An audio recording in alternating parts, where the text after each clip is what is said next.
Hai, balik lagi di Reportika bareng gue, Trias Ambari. Beberapa hari kemarin feeds media sosial kalian pasti rame banget kan sama Prabowo yang tampil di KTT BRICS di Brazil.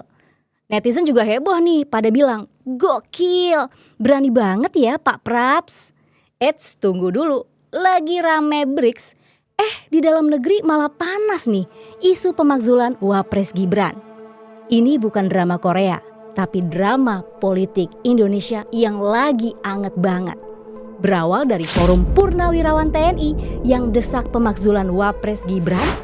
Terus Sylvester Matutina nuding nih ada bohir di balik desakan pemakzulan Wapres Gibran. Pertanyaannya, seberapa bahaya sih buat stabilitas politik Indonesia? Prabowo bisa ngendaliin konflik ini nggak ya? Atau malah bikin makin membara? Yuk, kita kulik fakta, data, dan drama di baliknya.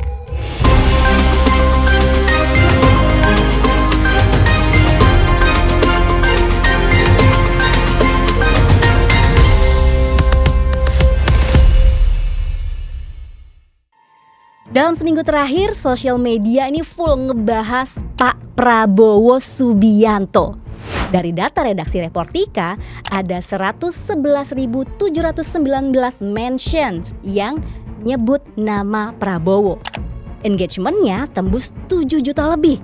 Dan ada 49.000 akun yang terlibat di dalamnya.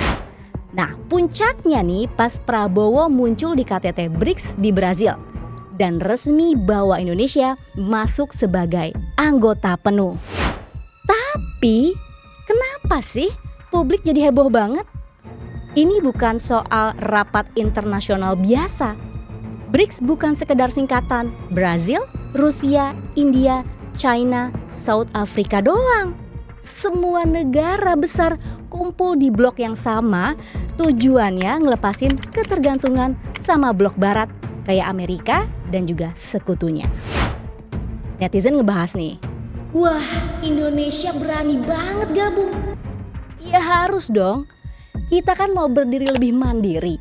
Kita harus nyari mitra baru, ngurangin dikte negara maju.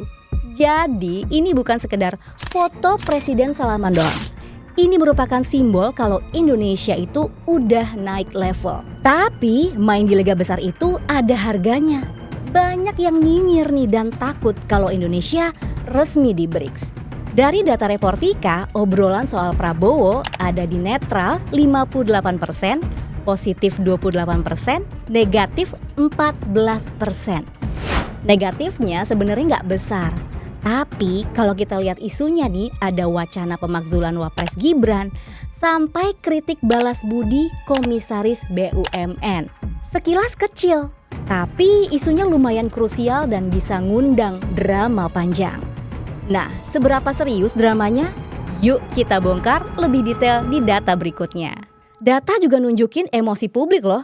Emosi netizen sebetulnya masih didominasi trust dan joy. Total lebih dari 60%.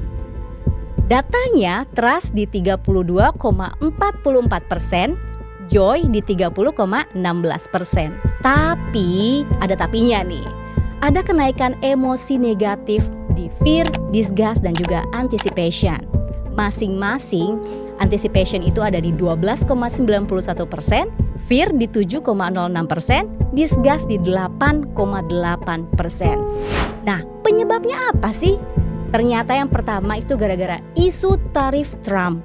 Yang kedua pemakzulan Wapres Gibran. Yang ketiga narasi kartel politik. Dan di word cloud, kata-kata ini juga sering banget disebut di semestanya Prabowo. Topik yang dibahas netizen juga ada yang positif dan juga negatif.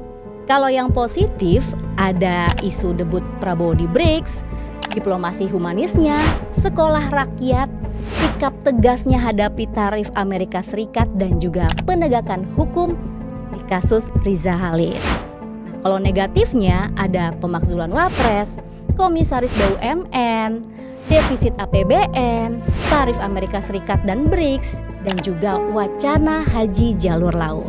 Nah, ternyata ada juga nih perang narasinya. Contohnya ada di akun pro pemerintah, ngebahas soal Indonesia berdaulat nggak takut sama Amerika Serikat. Tapi kalau di akun oposisi ternyata pembahasannya soal balas budi politik. Udah gitu ada defisit dan juga kebijakan ngaco. Nah, menariknya netizen paling aktif pas jam kerja dari pagi sampai sore.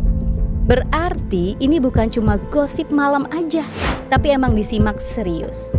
Tapi nggak bisa dibantah nih, alias no debat. Salah satu momen paling bangga itu Prabowo debut di KTT BRICS. Netizen ngeliat langsung nih, presiden baru kita salaman sama pemimpin dunia. Senyum santai, duduk sejajar di meja besar internasional. Pertama kali, presiden baru langsung tampil di forum internasional segede ini. Ini jadi simbol keren, Indonesia berani keluar dari bayang-bayang blok barat, nyari mitra baru dan ngurangin ketergantungannya. Meski ada resiko kayak tarif Amerika, publik ngomong nih, seenggaknya kita nggak cuma diam, tapi kita berani mencoba. Momen kayak gini jarang terjadi. Jadi kalau menurut kalian berani atau nekat? Jadi itu dia momen yang bikin netizen ramai dan juga bangga.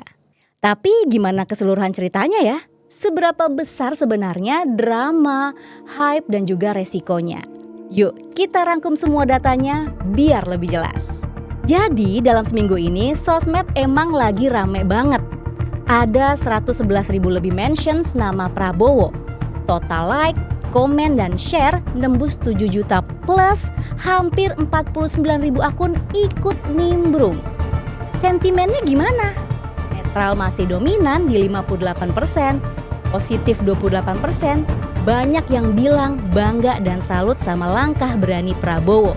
Kalau negatifnya ada di 14%.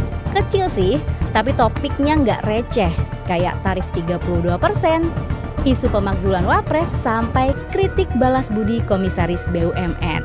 Emosi publiknya gimana? Masih dominan di trust dan juga joy. Total di atas 60%. Tapi fear dan disgustnya naik nih karena publik takut sama resikonya. Intinya media sosial emang rame banget. Tapi menariknya sentimen negatif bukan nyerang langsung ke Prabowo, tapi lebih banyak ke menteri dan isu struktural di pemerintahan. Publik juga masih punya harapan nih, tapi mulai ngasih sinyal. Yuk, buktiin kalau kabinetnya juga solid dan juga bersih. Nah, itu dia datanya guys. Bukan cuma feeling, ini adalah hasil dari monitoring media nasional yang Reportika kumpulin langsung. Kalau menurut kalian, gabung BRICS langkah berani, pintar, atau malah nekat? Apa Indonesia siap menerima resikonya? Tulis pendapat kalian di kolom komentar.